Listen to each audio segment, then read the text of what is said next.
tem como título Páscoa, o que é mesmo?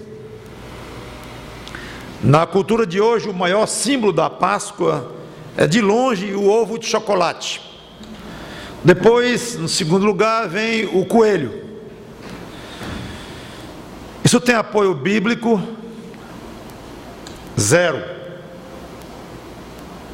São tradições antiquíssimas. Eu poderia gastar um bom tempo aqui explicando de onde veio uma teoria, de onde veio outra, como é que se juntou, mas não vou perder tempo com isso não. Apenas vou dizer que são tradições realmente muito antigas, de origem incerta, confusa, as pessoas não sabem exatamente de onde vieram esses costumes. É uma mistura de folclore com símbolos e rituais pagãos, e com o cristianismo não tem nada. Quando surgiu então o cristianismo, toda esta simbologia foi adicionada ao sentido bíblico da Páscoa. Mas quando você vê um ovo de chocolate, saiba que não tem nada a ver com a Páscoa, tanto do Velho Testamento, como a Páscoa cristã. Então, conforme as Escrituras, qual o mesmo sentido da Páscoa? Páscoa, o que é mesmo isto? Muitos responderiam de imediato, quer dizer passagem. Ótimo, resposta certa. Muito bem, passagem de quê? Do Mar Vermelho? Errado.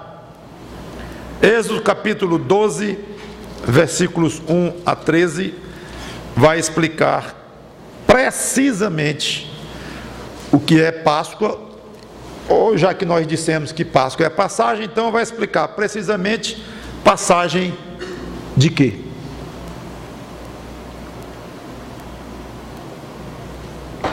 Êxodo 12, de 1 a 13, diz: Disse o Senhor a Moisés e a Arão na terra do Egito: Este mês vos será o principal dos meses, será o primeiro mês do ano. Falai a toda a congregação de Israel, dizendo: Aos 10 deste mês, cada um tomará para si um cordeiro, segundo a casa dos pais, um cordeiro para cada família. Mas se a família for pequena para um cordeiro, então convidará ele o seu vizinho mais próximo, conforme o número das almas, das pessoas, conforme o que cada um puder comer, por aí calculareis quantos bastem para o cordeiro. O cordeiro será sem defeito, macho de 1 ano. Podereis tomar um cordeiro ou um cabrito, e o guardareis até o 14º dia deste mês, e todo o ajuntamento da congregação de Israel o imolará no crepúsculo da tarde. Tomarão do sangue e o porão em ambas as ombreiras e na verga da porta, nas casas em que o comerem. Naquela noite comerão a carne assada no fogo, com pães asmos e ervas amargas a comerão. Não comerás do animal nada cru, nem cozido em água, porém assado ao fogo, a cabeça, as pernas e a fressura. Nada deixareis dele até pela manhã, o que porém ficar até pela manhã, queimá-lo-eis. Desta maneira o comereis: lombos cingidos, sandália nos pés e cajado na mão. Comê-lo-eis à pressa, é a Páscoa do Senhor. Porque naquela noite passarei pela terra do Egito, e ferirei na terra do Egito todos os primogênitos, desde os homens até os animais. Executarei juízo sobre todos os deuses do Egito. Eu sou o Senhor. O sangue vos será por sinal nas casas em que estiverdes. Quando eu vir o sangue, passarei por vós, e não haverá entre vós praga destruidora, quando eu ferir a terra do Egito. Vamos orar. Santo Deus, nosso bom Pai, abençoa-nos na explicação desta palavra. Faze-nos crescer mais no conhecimento da Tua revelação. Faze-nos mais vibrantes com essas verdades, mais sábios para aplicar essas verdades 3.500 anos depois do acontecimento da primeira Páscoa e 2.000 anos depois do acontecimento da imolação do Cordeiro Pascal, de fato, aquele que veio a ser o que era apontado desde o início, quando os cordeiros foram sacrificados naquele dia no Egito. Nos ajuda então a aplicar nas nossas vidas, a entender essas verdades e traduzi-las, utilizá-las na prática, nas nossas segundas-feiras, nas quartas, nas sextas, no dia a dia. Não é algo teórico, mas para vivermos. Em nome do Senhor Jesus Cristo, te peço pelo resultado desta pregação. Amém. Não sei se vocês observaram que há 2 vezes a referência à passagem, no versículo 12 e no versículo 13. Versículo 12, porque naquela noite passarei pela terra do Egito e ferirei na terra do Egito todos os primogênitos. Não é este o sentido da Páscoa, e o verbo no hebraico é diferente. Esse primeiro aqui diz que ele vai passar, ele vai praticar algo enquanto estava passando, ele tem um itinerário a cumprir, e esse itinerário era o anjo dele, de Deus, matando os primogênitos, tanto homens como animais, na terra do Egito. Então, não tem nada a ver com esse passar do versículo 12, que era seguir uma rota. Versículo 13: o sangue vos será por sinal nas casas em que estiverdes. Quando eu vir o sangue, passarei por vós. Aí está o sentido da Páscoa.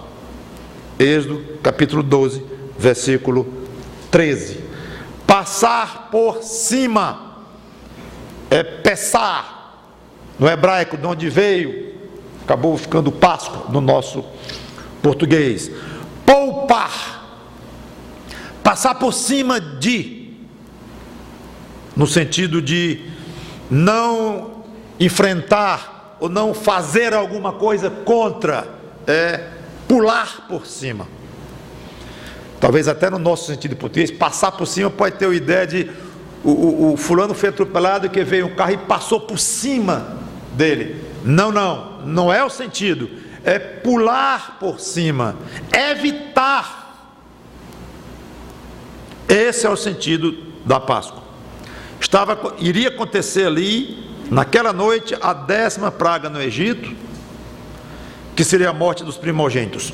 Para poupar as famílias dos judeus, Deus mandou colocar sangue nas 2 ombreiras das portas e na verga. As 2 ombreiras são verticais e a ombreira, ou verga, que é horizontal, chama de verga aqui em cima. As ombreiras são verticais. Molhem com sangue. Quando eu passar para matar os primogênitos dos egípcios, quando eu ver o sangue nas portas, nas 2 ombreiras e na verga de cada porta, eu passo por cima, eu pulo por cima. É uma história emocionante, dramática, terrível. Quando queremos nos concentrar de fato no que ocorreu, nós vamos pensar nos primogênitos egípcios morrendo, bois morrendo, cavalos morrendo, animais de todo tipo morrendo, e muito especialmente, claro, os filhos mais velhos, com 1 ano de idade, com 6 meses, com 10 anos, com 30 anos, o filho mais velho da família morreu. A quantidade de choro, de gritos, de lamentos, os judeus extremamente tensos, ouvindo gritos vizinhos, tendo que tomar uma refeição às pressas, as portas molhadas de sangue de um cordeiro que mataram naquele dia. 4 dias ele estava reservado para aquilo. Talvez ouvindo lamentos de famílias de judeus que não passaram sangue na porta. E nós pensamos nisso tudo. Mas é interessante que a tendência é pouco pensar no cordeiro, no próprio cordeirinho de 1 ano. Nós até falamos do sangue do cordeiro, mas com uma certa frieza, como se fosse uma espécie de tinta que resolveu o problema. Mela a porta com algum líquido vermelho, e quando Deus passar, aí ele passa por cima, ele não vai entrar e vai matar a pessoa lá. Mas é bom se lembrar que aquilo que estava molhando aquelas portas era sangue de um animal morto. Morto. Tinha a vida dele, tinha uma saúde perfeita, inclusive era condição para o cordeiro que seria morto, era ter a saúde perfeita, não ter defeito algum. Ele estava feliz da vida. O cordeirinho lá com 1 ano, sem doença alguma, sem mancha nenhuma, e teve que morrer para dar o seu sangue, que salvaria muitas vidas naquela casa, ou talvez com mais de uma família naquela casa. Como eu já disse, quando se a família fosse muito pequena, ia sobrar muita carne de cordeiro, então chama famílias vizinhas também pequenas, que somadas dariam então um grupo maior de pessoas. Então, o sangue daquele cordeiro iria salvar uma família, 2, 3. Então não é difícil concluir que o cordeiro foi personagem central de tudo aquilo. Sem ele, tira a figura do cordeiro, nada daquilo teria sido possível dentro do plano de Deus. Depois de tudo ter passado, é fácil imaginar a alegria dos judeus, ao mesmo tempo de ouvindo gritos dos egípcios, vendo seus filhos mais velhos poupados, vivos, e comemorando, saindo do Egito naquela noite, daquela situação terrível que se encontravam já há muito tempo, escravos cada vez mais explorados pelo faraó, e agora comemoravam a Páscoa juntamente, ou seguida pela saída deles do Egito. Pena que não podiam compartilhar aquela alegria com o cordeiro, porque o cordeiro estava morto, para poder gerar tudo aquilo que redundou na alegria deles todos. Ele não estava mais lá para comemorar. O fato é que, a partir daquele dia, estava estabelecida a festa da Páscoa, que dali em diante deveria ser comemorada pelos judeus, com várias instruções aqui, algumas eu vou comentar.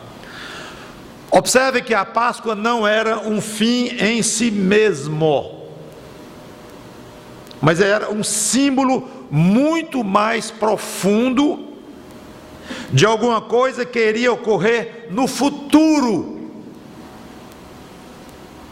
Obviamente, eles não tinham esta noção clara quando aconteceu isso, mas agora nós temos a vantagem de olhar para trás e ver que de fato haveria algo muito mais profundo, que iria envolver não vidas humanas aqui na terra, mas vidas humanas na terra sim, mas especialmente eternidade adentro.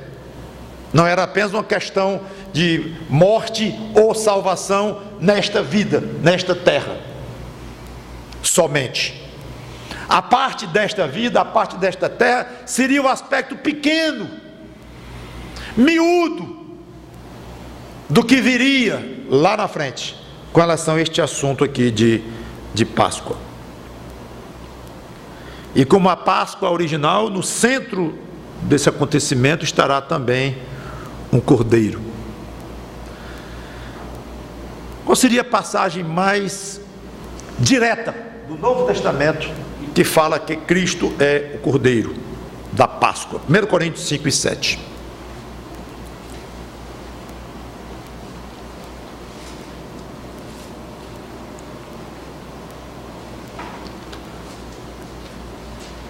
Primeira Coríntios capítulo 5, versículo 7, diz assim: às vezes dá uma vontade de ver todo o contexto e explicar para vocês porque que Paulo disse isso nesse contexto, mas não vou, porque eu quero desenvolver um pouco mais algumas semelhanças da Páscoa com a nossa vida cristã. Então, ele diz aqui, falando da arrogância deles, que eles estavam em pecado, a igreja de Corinto, e estava exortando e raiando com eles: não é boa a vossa jactância, não sabeis que um pouco de fermento leveda toda a massa, lançai fora o velho fermento, para que sejais nova massa, como sois de fato sem fermento, pois também Cristo, nosso Cordeiro Pascal, foi imolado. Esta é a passagem do Novo Testamento que mais diretamente afirma que a Páscoa apontava o Cordeiro Pascal do tempo de Moisés, e depois do tempo seguinte a Moisés, em que comemoraram a Páscoa como parte da lei, da ordenança que Deus queria para os judeus. Tudo isto apontava para um Cordeiro Pascal, não mais um animal, mas Cordeiro no sentido metafórico, que está aqui literalmente identificado: Cristo, Jesus Cristo, Jesus de Nazaré, o Filho de Deus, seria então o nosso Cordeiro Pascal. Paulo faz uma analogia aqui, em que eles deveriam comer um pão sem fermento. Vocês viram, pão asmo significa sem fermento. Paulo aqui faz a aplicação do fermento como sendo uma coisa ruim, uma coisa maliciosa, e em outras partes da Bíblia se fala em fermento como símbolo mesmo de pecado, de coisa que não agrada a Deus. Paulo focaliza exatamente nesse aspecto: lançai fora o velho fermento, ou seja, a vida de pecado, a incredulidade de vocês, a iniquidade de vocês, na vida de vocês, não inclui mais o velho fermento ou a prática pecaminosa, para que sejais nova massa, como sois de fato sem fermento. Aos olhos de Deus, vocês não têm mais pecado algum, vocês foram perdoados em Cristo. E é aquela velha tensão que existe entre o que nós somos aos olhos de Deus e como nós vivemos no dia a dia aos olhos de Deus. Então, aos olhos de Deus, nós fomos justificados, fomos considerados quite diante da justiça divina. Somos já, quando Ele olha para nós com a justiça dEle, Ele não vê mais pecado algum, porque Ele vê Cristo na nossa frente, e o sangue de Cristo nos limpou. Então, nós somos de fato nova massa. Nós não temos mais pecado aos olhos de Deus. Se tivéssemos iríamos para o inferno, não seríamos filhos de Deus. Então, nós somos de fato nova massa. Mas lançai fora o fermento, para que sejais nova massa. Nós somos ou não somos? Aos olhos de Deus, somos. No dia a dia, infelizmente, você peca um bocado, eu também. Então o que Paulo diz é: sejam coerentes. Do jeito que vocês são aos olhos de Deus, uma massa nova, sem fermento algum, sem pecado algum, vivam assim. É isso que ele quer dizer. Façam da sua vida um reflexo exato do que vocês são posicionalmente aos olhos de Deus, como sois de fato sem fermento, pois também Cristo, nosso Cordeiro Pascal, foi imolado. Por isso celebremos a festa, não com o velho fermento, nem com o fermento da maldade e da malícia, e sim com os asmos, da sinceridade e da verdade. Só vou até aqui em 1 Coríntios 5 e 7, no que eu queria explicar, mas então fica evidente que todo o significado da Páscoa, que iniciou-se naquele dia em que eles saíram do Egito, em que um cordeiro era sacrificado em cada casa, apontava para o nosso cordeiro pascal. João capítulo 1, versículo 29, na frase famosíssima de João Batista, quando ele viu o Senhor Jesus Cristo, ele diz, João 1 e 29, no dia seguinte, viu João, no caso João Batista, a Jesus, que vinha para ele e disse, eis o Cordeiro de Deus. Agora pare aqui,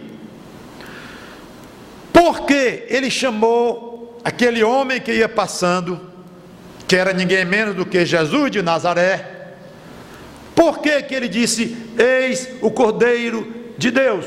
Qual o motivo? Poderíamos imaginar vários motivos, temos até base bíblica para isso, mas não precisa, porque o próprio João deu na mesma frase, no mesmo fôlego, ele já foi explicando por que ele chamou Jesus de o Cordeiro de Deus, que tira o pecado do mundo. Por isso que ele é o Cordeiro de Deus. E que tem uma coisa a ver com a outra? Que tem um cordeiro para tirar pecado de gente? Essa frase vai encontrar sentido na Páscoa, quando um cordeiro era sacrificado, foi sacrificado, o sangue dele foi derramado, e quando Deus viu, desconsiderou o fato de que eles eram seres humanos, pecadores, e que mereciam a punição de Deus, no caso específico, aquela 10ª praga, mas não vou fazer isso com vocês, eu não vou ver os pecados de vocês, vou pular por cima. Então, nesse sentido, o sangue daquele cordeiro evitou que a justiça de Deus, especificamente mostrada através da 10ª praga, fosse exercitada sobre os judeus. O sangue de Cristo tira o pecado do mundo, chama para si, como se o sangue daquele cordeiro tivesse absorvido o que haveria de pecaminoso naquelas pessoas que mereceriam a condenação da 10ª praga. Quando Jesus morreu, foi mas foi o apóstolo João que observou que nenhum osso foi quebrado. João capítulo 19, versículo 32.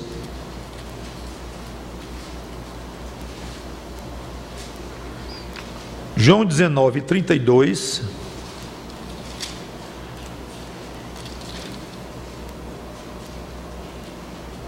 Os soldados foram e quebraram as pernas ao primeiro e ao outro que com ele tinham sido crucificados. Jesus foi crucificado ao lado de 2 ladrões, 2 homens, vocês sabem disto. Os 2 tiveram as pernas quebradas, que era muito comum para os crucificados. Era algo comum, quebrar as pernas e furar com a lança ao lado. Chegando-se, porém, a Jesus, como visse que já estava morto, não lhe quebraram as pernas. Mas um dos soldados lhe abriu o lado com a lança e logo saiu sangue e água. Quer dizer, o segundo costume foi feito em Jesus, o primeiro não. Aquele que isto viu, João, ele se refere a si próprio assim, aquele que isto viu, testificou, sendo verdadeiro o seu testemunho, e ele sabe que diz a verdade, para que também vós creais. João aqui dando um testemunho fortíssimo, de ter visto com seus próprios olhos isto acontecer. É o peso do testemunho pessoal de João. E isto aconteceu para se cumprir a escritura: nenhum dos seus ossos será quebrado. E é outra vez de escritura, e cita outra que eu não vou comentar. Mas nenhum dos ossos será quebrado. Onde é que diz isso? Eu não li isso em Êxodo 12, de 1 a 13, mas está lá em Êxodo 12, no 36. Vamos voltar a Êxodo.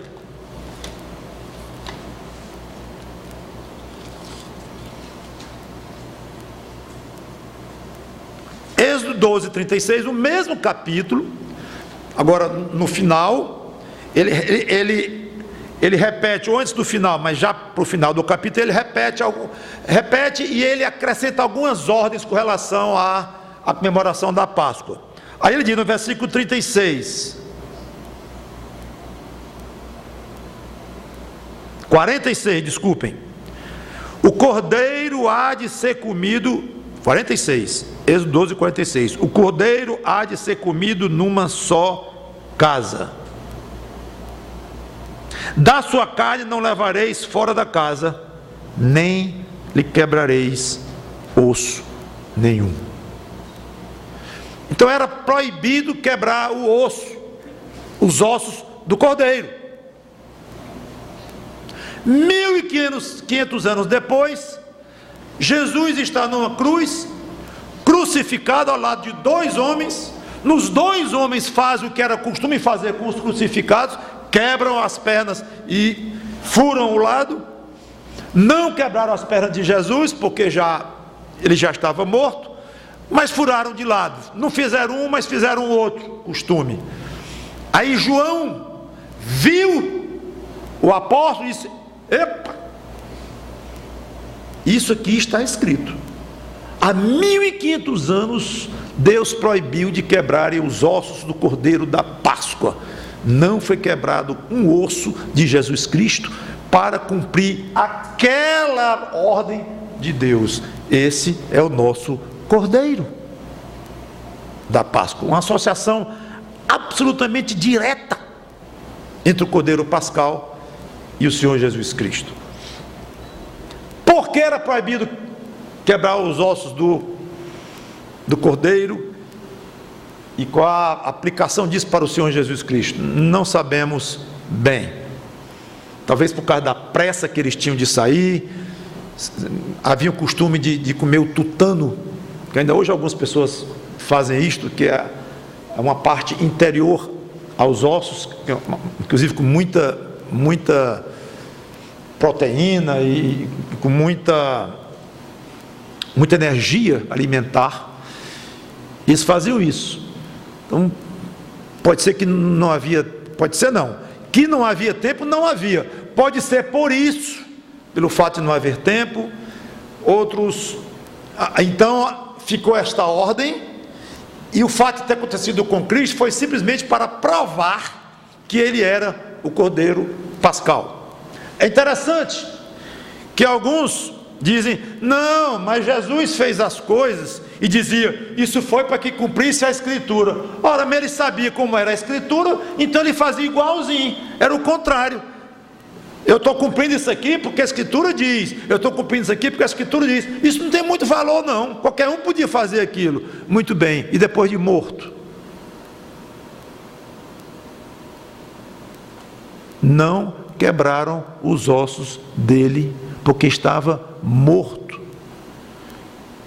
Ele não disse: não quebre os meus ossos, porque eu estou morto, as minhas pernas. Ele estava morto. Então esse cumprimento da Escritura aconteceu com ele morto. Como é então? Vamos, argumentem agora. Digam vocês incrédulos que ele cumpriu de uma maneira forçada, consciente, para se fazer de Messias, forçando a barra, como se diz. Muito interessante essa observação, eu li em algum lugar.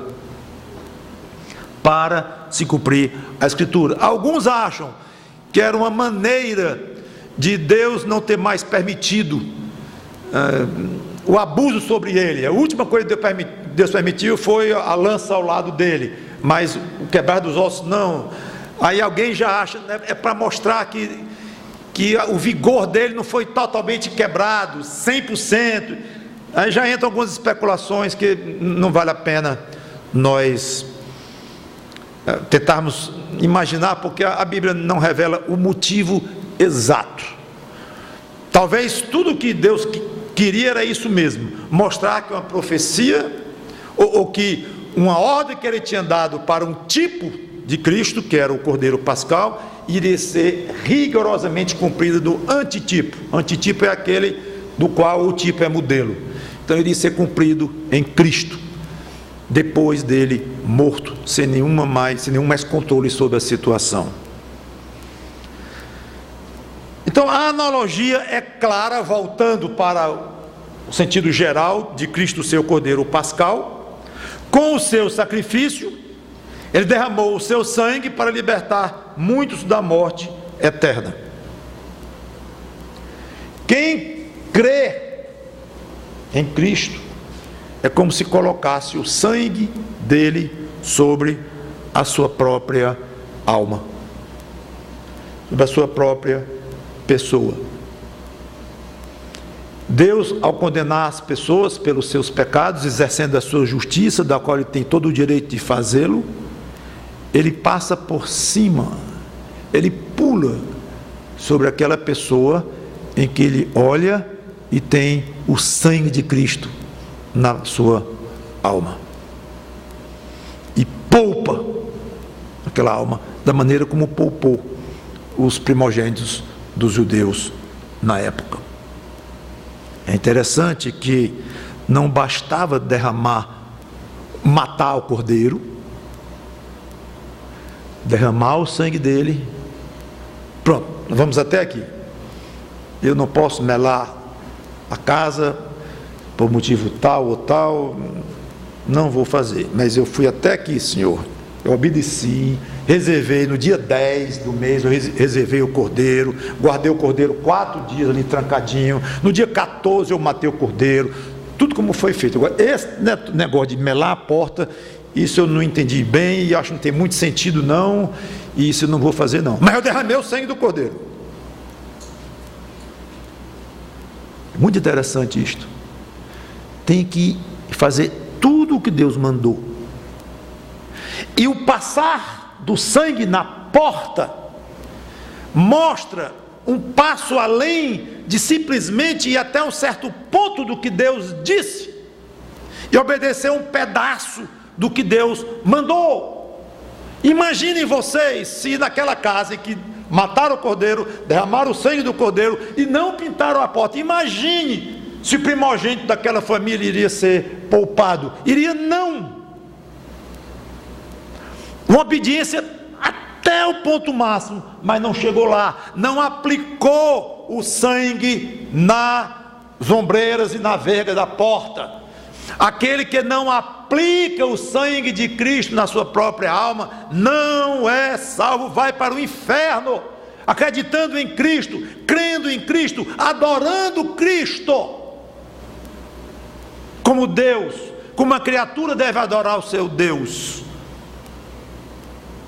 respeitando o nome de Cristo, usando o crucifixo de Cristo no pescoço, na sala, no carro pendurado lá no para-brisa, não importa. Pode chorar quando assiste um filme da Paixão de Cristo. Já foi ver a encenação lá dos artistas da Globo lá, aquela coisa lá.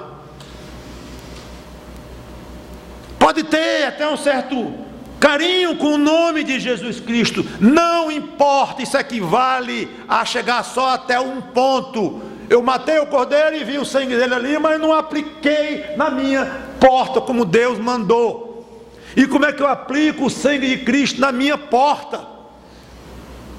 Fé, e dizendo: Senhor, eu sou pecador.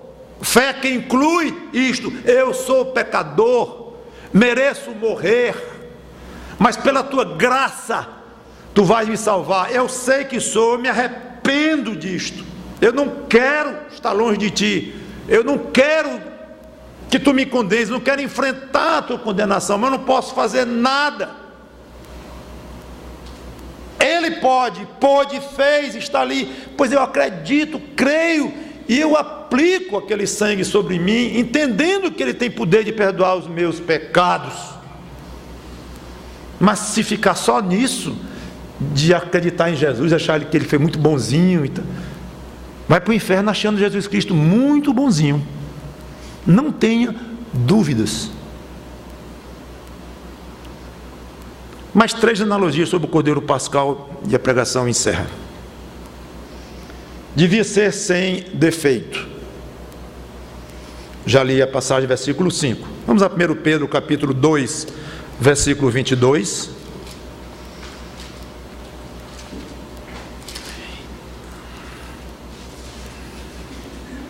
Primeiro Pedro, capítulo 2, versículo 22.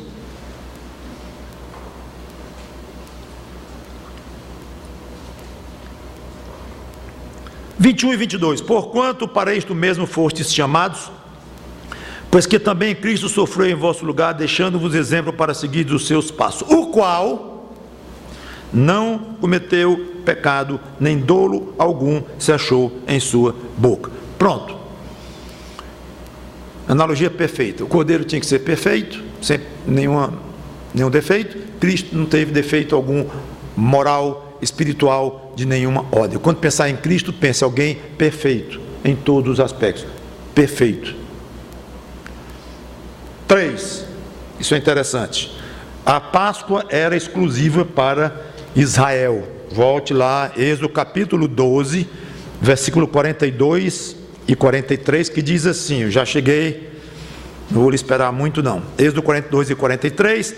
Esta noite se observará ao Senhor, porque nela os tirou da terra do Egito. Esta é a noite do Senhor, que devem todos os filhos de Israel comemorar nas suas gerações. Disse mais o Senhor a Moisés e a Arão: esta é a ordenança da Páscoa, nenhum estrangeiro comerá dela.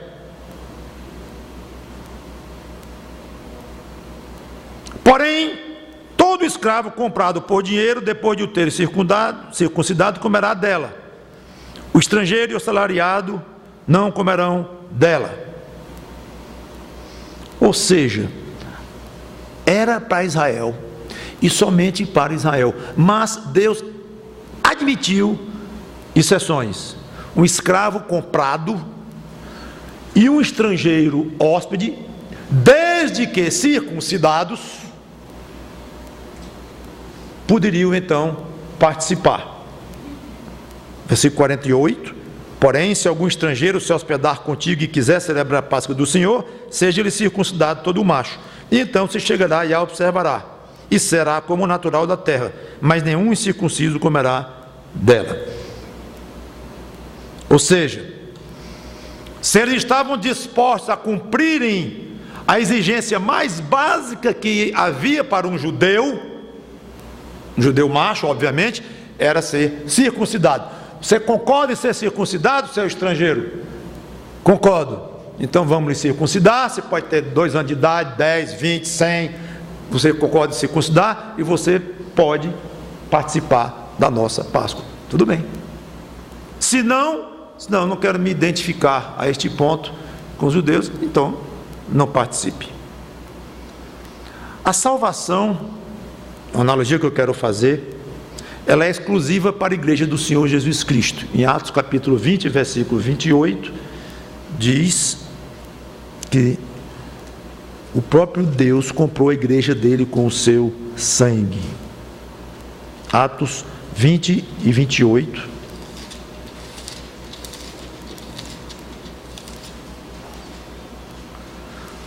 Atendei por vós e por todo o rebanho sobre o qual o Espírito Santo vos constituiu bispos para pastoreardes a igreja de Deus, a qual ele comprou com seu próprio sangue.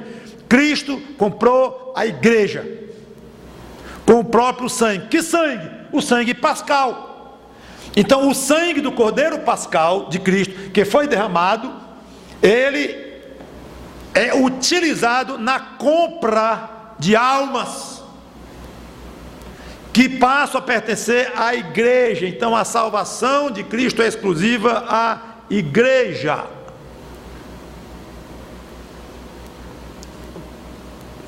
Pelo menos na época de existência da igreja, desde que começou a igreja primitiva, até o dia em que Cristo vier arrebatá-la nas nuvens. Mas pertence à igreja. Quando se fala em pertencer à igreja, pressupõe-se ser membro de uma igreja local. Pressupõe-se alguém se identificando como crente, dizendo que é crente em Jesus Cristo, vivendo como crente, discípulo de Cristo. Mas como lá havia exceções, aqui também tem exceções. Pessoas que não pertencem a qualquer igreja local, não são conhecidas como crentes, pertencem até a outras religiões, ou mesmo não têm qualquer religião, mas que serão salvas. Serão salvas pelo sangue de Cristo? Pessoas que não pertencem a uma igreja local, nem são identificadas como um crente em Jesus Cristo? Sim, pessoas que obedeceram a Deus no ponto mais básico, mais essencial para qualquer pecador: arrepender-se dos seus pecados, como já expliquei, e com fé íntima, sincera, render-se a Cristo. Ou seja, molharam a porta das suas almas com o sangue de Cristo. Basta isto para a condenação eterna não os alcançar. E por que não fazem parte de uma igreja local? Não sei, circunstâncias da vida dessas pessoas. Por que não foram batizadas como deveriam ter sido? Não sei, vamos ver caso a caso. Mas é importante entendermos a essência, que para a salvação acontecer, basta colocar o sangue de Cristo sobre a própria pessoa, através de uma fé verdadeira, que é acompanhada por um arrependimento verdadeiro e uma profunda entrega da própria vida ao Senhor Jesus Cristo. É isto que caracteriza um salvo. Exceções, sim. A Páscoa era para os judeus, mas se um estrangeiro estiver lá e quiser, circuncida e tal. Então eu acho que poderá haver e deverá haver surpresas no céu, quando nós chegarmos lá e ver pessoas que não eram membros de uma igreja batista, ou uma igreja evangélica boa, não eram nem identificadas, talvez cristãs, ou nem isso, não se reunia com ninguém, morava só, morava no meio do mato, eu não sei, mas entendam que para ser salvo não precisa fazer parte de uma igreja, é o normal. Não precisa ser batizado, é o normal, é obrigatório ser batizado. Mas isso não elimina, não tira da pessoa a condição de estar molhado com o sangue de Cristo. E a justiça divina, quando vê o sangue de Cristo, passa por cima, pula, não vai condenar aquela alma ao inferno. Isso é uma exortação para que nós deixemos de vir à igreja, deixemos de cumprir os mandamentos que Deus mandou relacionados com a igreja, se batizar, tomar ceia e tudo mais. Claro que não. Estou falando de exceções, mas existem. Esperem surpresas no céu. Então, lição prática: muito cuidado em julgar. Em julgar. Nós não podemos dizer fulano vai para o céu. Ou no caso aqui, fulano não vai para o céu, não é da igreja evangélica, crente, batista, não sei o que, batizado para dar o dízimo, não faz nada disso, não vai para o céu. Nem tem perigo dele ir para o céu. Tem, é bem perigo, né? Tem possibilidades dele ir para o céu, sim. Não julgue a alma de ninguém. Você pode dizer o seguinte: eu afirmo que o fulano não tem uma vida cristã sadia, conforme Deus estabeleceu no seu Novo Testamento. Sim. E tem muitos bebês que nascem sem ser sadios. Tem bebês doentes. Tem bebês diferentes. Sadio não é no comportamento eclesiástico. Pode até ser uma pessoa que tem um alto nível moral, de cidadão, familiar, mas eclesiasticamente a ligação dele com a igreja local que a Bíblia manda, o batismo dele que a Bíblia manda, a ceia com os irmãos da igreja dele que a Bíblia manda, ele não faz nada disso. Não é saudável. Então isso nós podemos dizer. Até eu vou usar a palavra que muita gente evita, julgar. Podemos julgar nesse sentido. Fulano pode até dizer que ama Cristo, se entregou a Ele e tal, mas ele não tem uma vida cristã saudável. Pode afirmar. Porque é importantíssimo a maneira como uma pessoa vai servir a Cristo pós-conversão. E a maneira única que tem para servir a Cristo de maneira que o agrada é através de uma igreja local. Mas isso não quer dizer que não seja salvo. Terceiro, a Páscoa, já como acabamos de dizer, era exclusiva para Israel. Mas alguém pertencente a Israel que não colocou o sangue na porta, eu já me referi a essa situação de passagem, teve que enfrentar a praga. Judeuzão da gema, o pai judeu, a mãe judia, os filhos todos judeus, puros, não passou o sangue na porta, enfrentou a condenação e o mais velho ali morreu. A salvação é para a época atual, já comentei. Comentei que pertencer à igreja de Cristo não significa obrigatoriamente fazer parte de uma igreja, ser batizado, tudo aquilo já comentei, já expliquei, apesar de ser o padrão, obviamente. Então, ao contrário de alguns que não fazem parte da igreja, mas que serão salvos, igreja local, digo, local.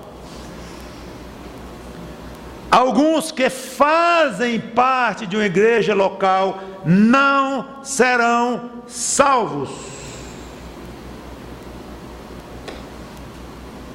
Alguns que não fazem parte serão salvos da igreja local, se tiverem o sangue de Cristo sobre si.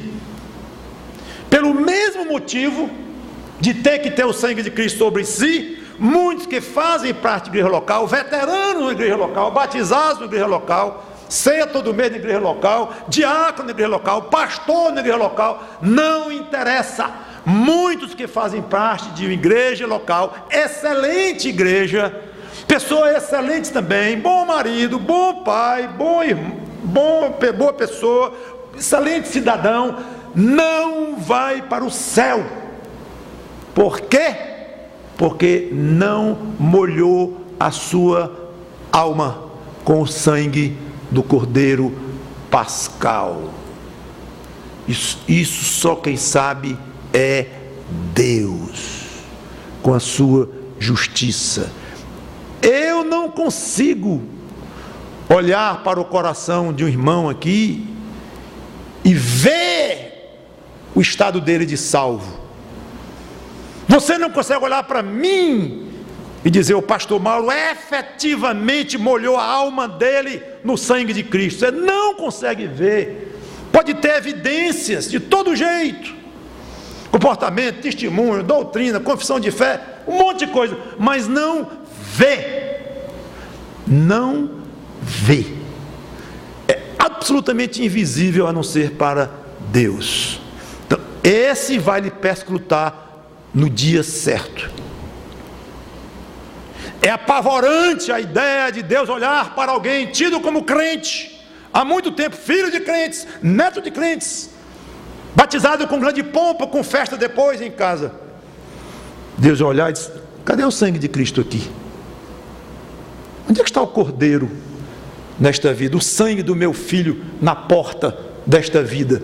Não estou vendo. Senhor, mas eu isso, aquilo. Não estou vendo o sangue de Cristo nesta vida, meu amigo. Neste momento, tudo que ele fez com relação à igreja local, a participação dele, tudo, nivelou a zero na hora de definir para onde ele vai. Pessoas que pertencem a Deus ou à igreja local, deixa eu dizer de outra forma, pessoas que pertencem de fato a uma igreja local, mas que pertencem à verdadeira igreja de Deus dos salvos, somente de fachada. No íntimo são desobedientes. Vamos estender um pouquinho mais, eu já queria encerrar, mas eu quero ler isso aqui. 1 João 2, 18 e 19. Um tema deste é muito, muito sério, significativo, que não justifica uns minutos a mais para nós explicarmos o que nós gostaríamos. 1 João 2, 18 e 19 diz: filhinhos, já é a última hora, e como ouvistes que vem um anticristo, também agora muitos anticristos têm surgido, pelo que conhecemos que é a última hora. Eles saíram de nosso meio, entretanto não eram dos nossos. Olha só, porque se tivessem sido dos nossos, teriam permanecido conosco. Todavia eles se foram para que ficasse manifesto que nenhum deles é dos nossos. Agora eu pergunto eu, eles se foram, mas um mês antes dele terem ido, estavam lá, e depois deles chegaram outros. Pode ter saído, pode ter ficado lá dentro. Então a igreja estava entranhada de pessoas que João chama de anticristos. Saíram, mas entraram outros depois. 1 Coríntios 11 e 19. Já cheguei, vou ler rápido. Porque, basta você ler. Porque até mesmo importa que haja partidos entre vós, para que também os aprovados se tornem conhecidos em vosso meio.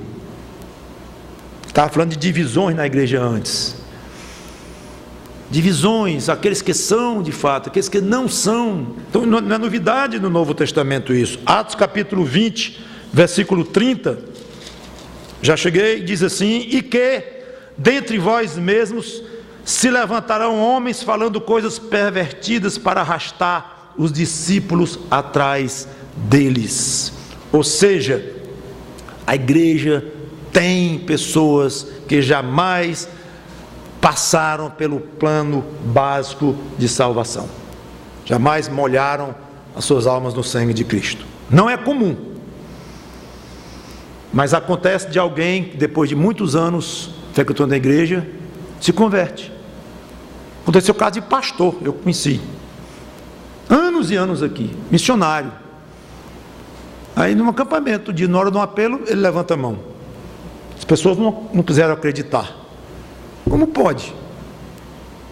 E ele disse que o coração dele começou a arder, e ele foi honestamente descobrir que não era crente. Achava que não estava enganando as pessoas, porque queria enganar um lobo. Não. Mas o coração dele não tinha entendido o evangelho de uma maneira plena. Se tivesse morrido antes, não teria ido para o céu, e todos achariam que ele tinha ido para o céu. O pastor fulano foi para o céu, óbvio. Óbvio? Será? Cuidado com essas obviedades aparentes nas coisas espirituais. Tenha muito temor e tremor sobre isto, ao falar de outro e ao olhar para dentro do seu próprio coração. Eu quero encerrar observando, de todas as analogias que nós vimos aqui, eu quero fazer agora uma observação de algo exatamente oposto. Ocorreu no Egito naquela noite que iniciaram a comemoração da Páscoa, mas não ocorre hoje. Eu comentei sobre o pobrezinho do cordeiro, que estava morto, não podia mais fazer parte da comemoração da família, depois que o anjo destruidor passou, matando tudo que era primogênito dos judeus, dos egípcios, e não matou os judeus que tinham sangue nas portas. Alegria enorme, vamos sair daqui, vamos para a terra prometida que mana leite e mel e tal, e o cordeiro estava morto, não podia mais compartilhar a alegria. Mas conosco não é assim. O nosso cordeiro morreu para nos salvar, mas conforme nós cantamos hoje abundantemente aqui, ele ressuscitou. Esta é uma diferença básica entre o pobrezinho do cordeiro lá, que lá ficou morto, e fim para ele. O nosso cordeiro ressuscitou. Vou ler uma passagem só, dentre centenas que poderia ler, Atos capítulo 2, 22 e 24.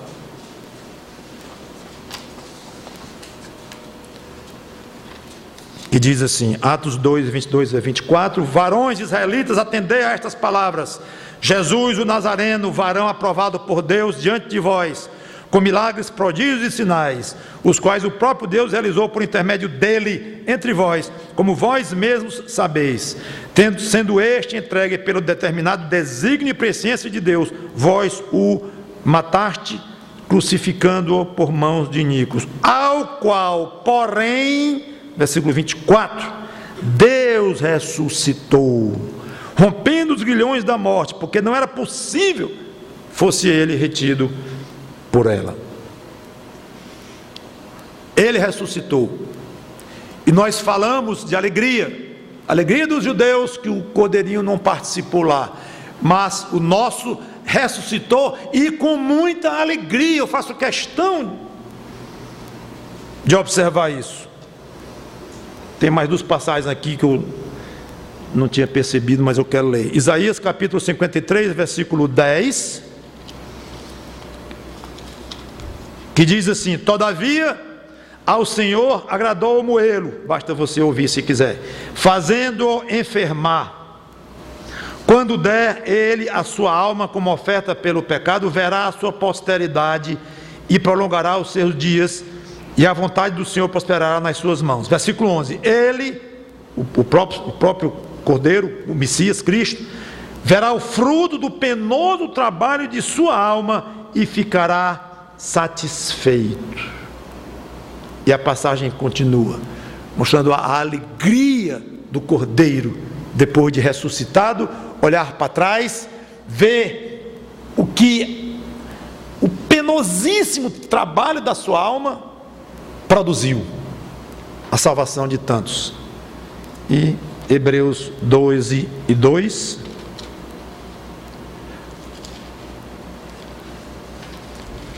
Hebreus 12 e 2, que diz: olhando firmemente para o autor e consumador da fé, Jesus, o qual, em troca da alegria que lhe estava proposta, suportou a cruz. Eu preguei em quarta-feira recentemente sobre este versículo, não vou nem ler o restante da passagem, mas em troca da alegria que lhe estava proposta, muita alegria. Hoje de manhã comentei sobre o gozo, a alegria que existe dentro do coração do nosso Deus, e essa alegria não tem como alvo apenas a si próprio, o Senhor Jesus Cristo, mas Ele reparte conosco. E agora eu encerro com João 15 e 11, passagem gostosa essa, quando ele diz assim, João 15, 11: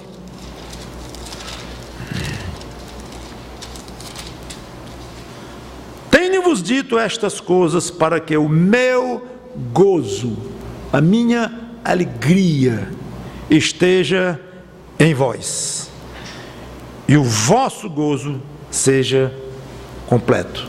Então, ele transfere para nós a alegria do coração dele por ter sido o Cordeiro da Páscoa. E esta profunda alegria que nós sentimos hoje, por sermos salvos, não vem de nós. É Ele cumprindo o que ele disse aqui em João 15, 11. Ele passando para nós a alegria dele. A sua alegria de ser salvo é um reflexo, certamente muito pequeno, muito modesto, porque você ainda é misturado, a sua alma ainda é misturada com o pecado. Então ainda é muito pequena essa alegria que nós temos, é toda, é fugaz. Estamos alegres hoje, amanhã não estamos tanto, aí estamos de novo.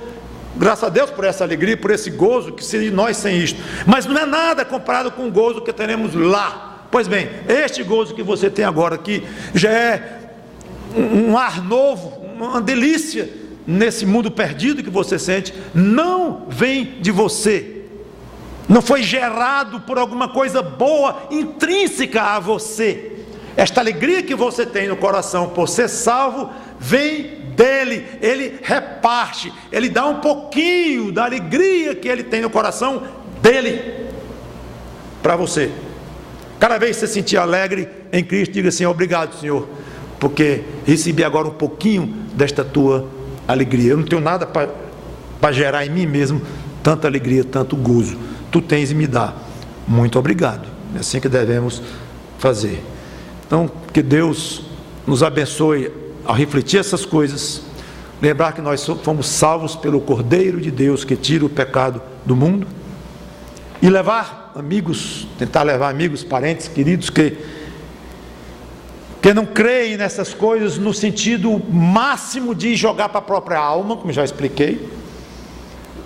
Vamos lembrar eles que o efeito, que isso ocorreu há 2000 anos, a morte de Cristo, mas o efeito da Páscoa, o efeito da morte do Cordeiro Pascal pode ser sentido e aplicado efetivamente, poderosamente ainda hoje.